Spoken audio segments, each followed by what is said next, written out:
27 मई 2025 के दिन सुबह के तकरीबन 11 बजे के आसपास परवीन अपने पूरे परिवार के साथ एक होटल में जाता है। पूरा परिवार होटल में बैठकर मिलजुल कर खाना खाते हैं और खाना खाने के बाद पूरा परिवार उस होटल से तकरीबन आधे घंटे के बाद निकल जाता है।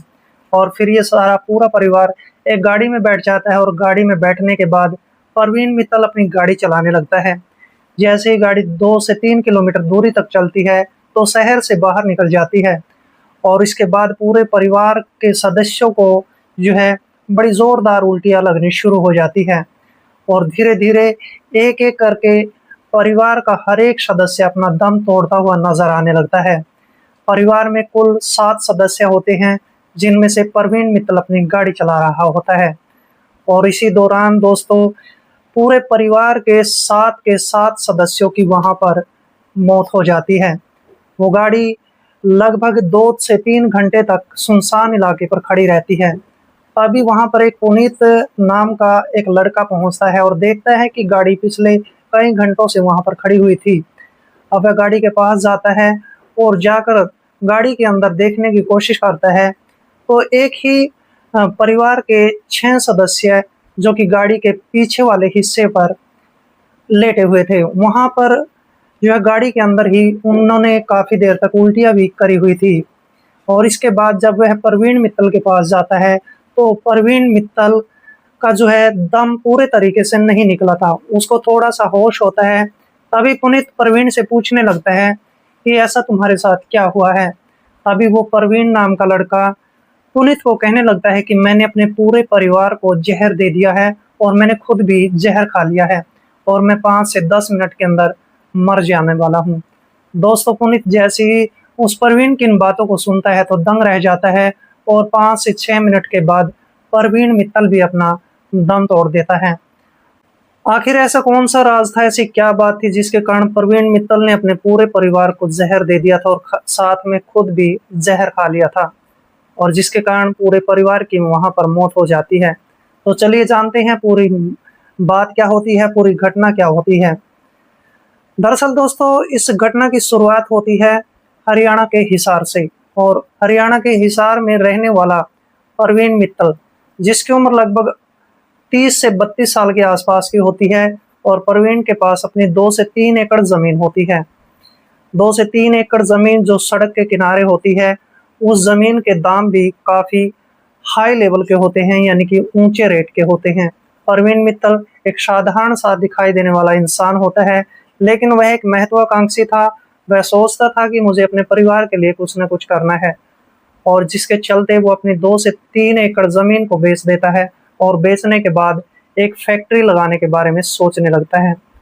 आखिरकार दोस्तों 6 महीने का वक़्त गुज़रने के बाद परवीन मित्तल एक फैक्ट्री भी लगा लेता है, लेकिन फैक्ट्री लगाने के समय दोस्तों जितनी भी उसके पास पूँजी होती है वो सारी ख़त्म हो जाती है।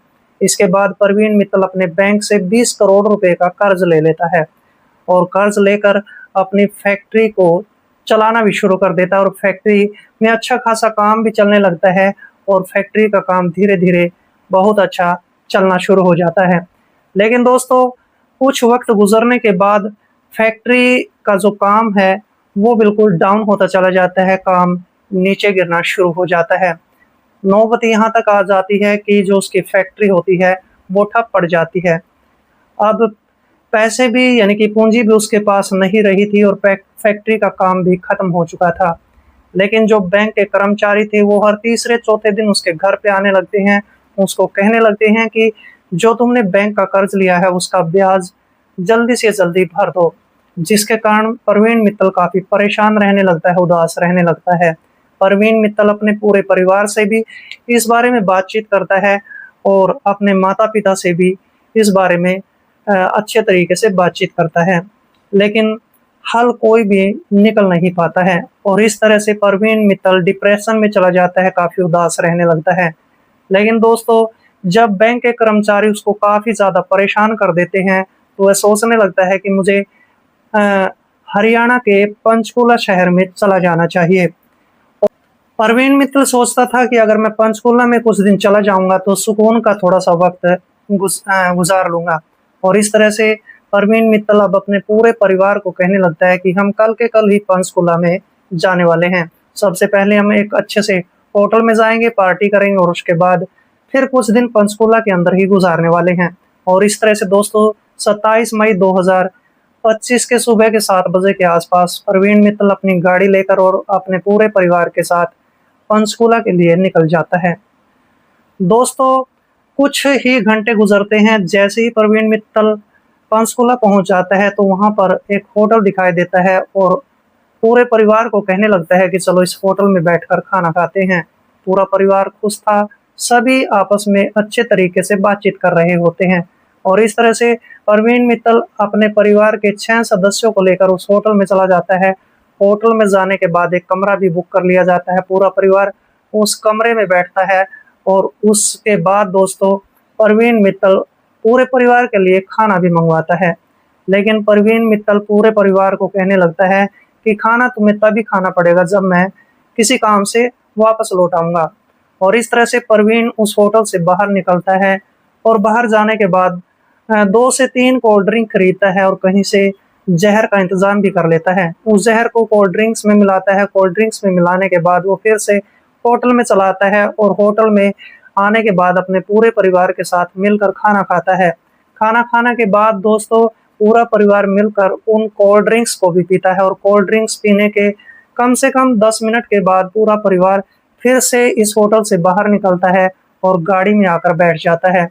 जैसे गाड़ी में पूरा परिवार बैठ जाता है तो गाड़ी भी स्टार्ट कर ली जाती है। 5 से 7 मिनट का ही समय गुजरता है, परिवार के सभी सदस्यों को उल्टियां लगना शुरू हो जाती है और धीरे धीरे करके पूरे परिवार के एक एक सदस्य का जो है दम घुटने लगता है।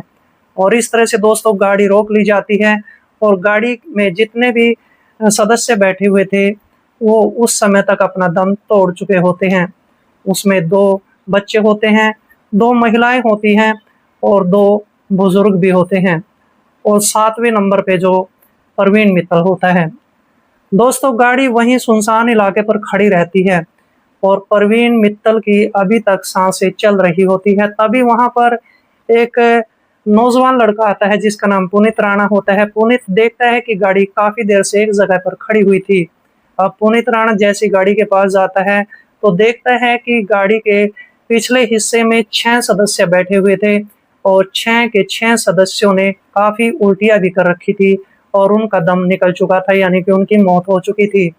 इसके बाद वह परवीन मित्तल से थोड़ी देर बातचीत करने लगता है और परवीन मित्तल बातों ही बातों में पुनीत राणा को कहने लगता है कि मैंने अपने पूरे परिवार को जहर दे दिया है और मैंने खुद भी जहर खा लिया है।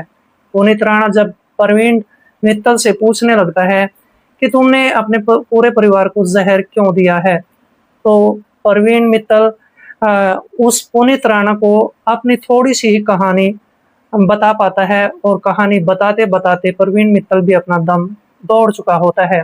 दोस्तों इसके बाद पुनीत राणा नजदीकी पुलिस स्टेशन में फोन कॉल करता है और पुलिस मौके पर पहुंच जाती है और इसके बाद पूरे परिवार के 7 सदस्यों की जो लाशें होती हैं वो बरामद कर ली जाती है। और इस तरह से परवीन मित्तल ने डिप्रेशन में आकर उदासी के कारण अपने पूरे परिवार को जहर दे दिया था और खुद भी जहर खा लिया था।